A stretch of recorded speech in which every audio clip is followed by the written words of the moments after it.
Hello, everybody. Scott Golden here with the Golden Opportunities YouTube channel, and welcome to those of you who are new. We've got over 380 audios for you to check out, and we're going to continue to bring you audio on a regular basis on a variety of topics. Today, we're going to talk about signs that you're dealing with someone that has evil intentions. It's weird. I am a person who has very unique views about good and evil.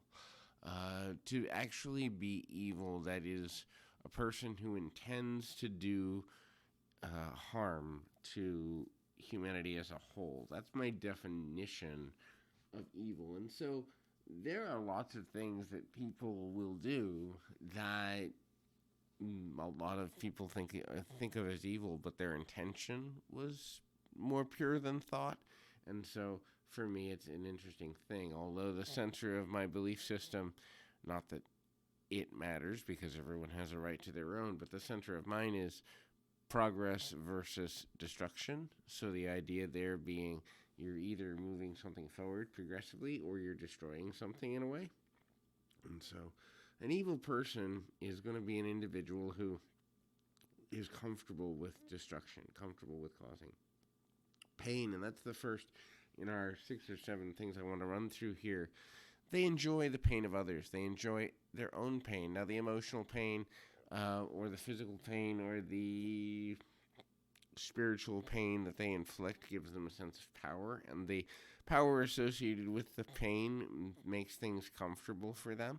Now, usually, people that turn into being intentionally destructive are people that have gone through trauma and they never recovered. Unfortunately, I think our society does a completely horrible job, especially in Western culture, of identifying people who literally have gone past the point where they can recover. And I believe that there's a percentage in society, I'd say about 10 to 15%, that have gone through issues where they will never fully recover. Having been raised by two, I know that they exist.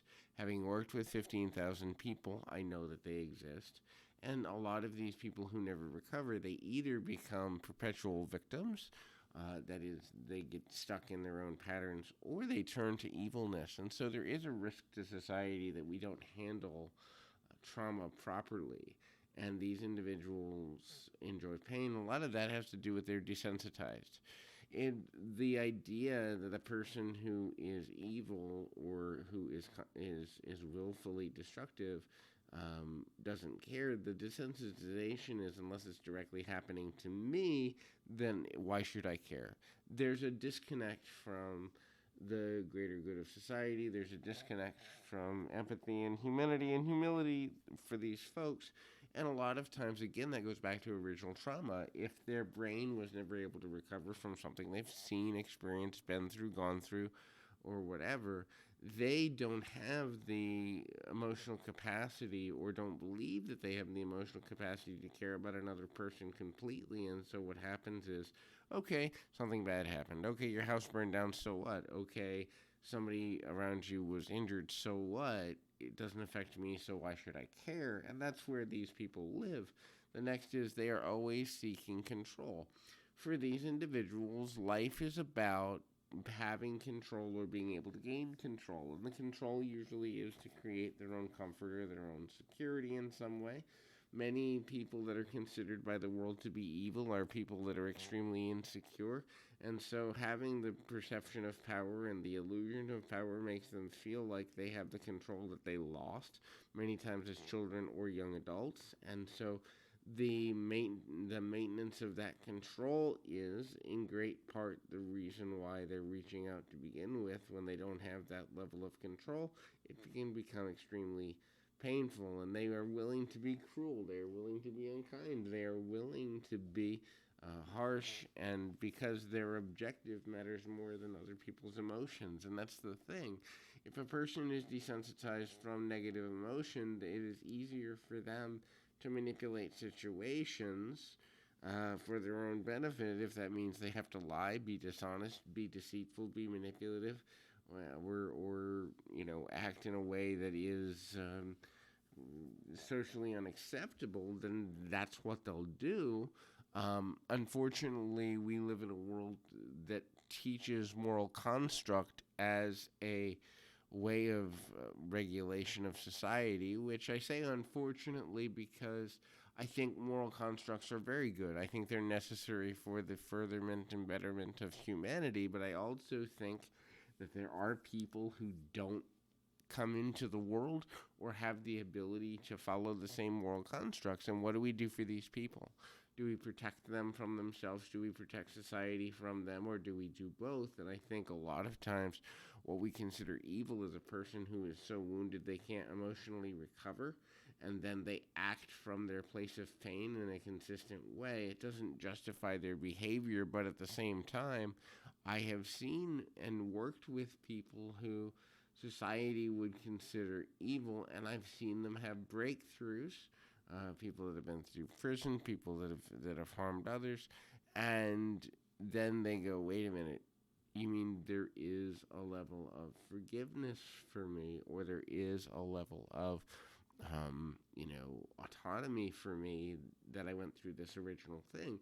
The other side, I've seen people that are completely bereft of caring one way or the other, was raised by a couple who literally, and when I say a couple, I mean two parents who had no concept of anything other than self-preservation, absolutely none. And so all things are possible along that range. And I think that's really hard for most of society to understand. These individuals have no humility and they have no regrets. So to close out this particular audio, they don't have the ability to experience gratitude unless it's self-aggrandizing and self-beneficial, and they don't regret. Their focus is on reaching their goal. It's not based on making emotional connections. And so if survival means hurting another person, so be it. They're not looking at the world the way you or I do. And I think, unfortunately, the reason that people fall victim to evil is the innocence that many people come in with, that evil isn't as prevalent as it actually could be within society. And they think, well, a person would never do this or that. And in reality, any person can do anything. I have seen people who have been convicted of violent crimes who literally have gone and protected children and animals. I've also seen people who were in positions of authority and considered charitable by the community who have victimized children and the elderly. All things are possible, and I think the more we accept that within society, the better off we will be. But hopefully this has been helpful to you. I encourage you, if I can be of help in you kind of decoding people in your life, please feel free to reach out. Here on the YouTube channel in the About Me section is my website, but also you can check us out at TO Perception on Twitter. Till next time, keep your feet on the ground, your mind in the moment.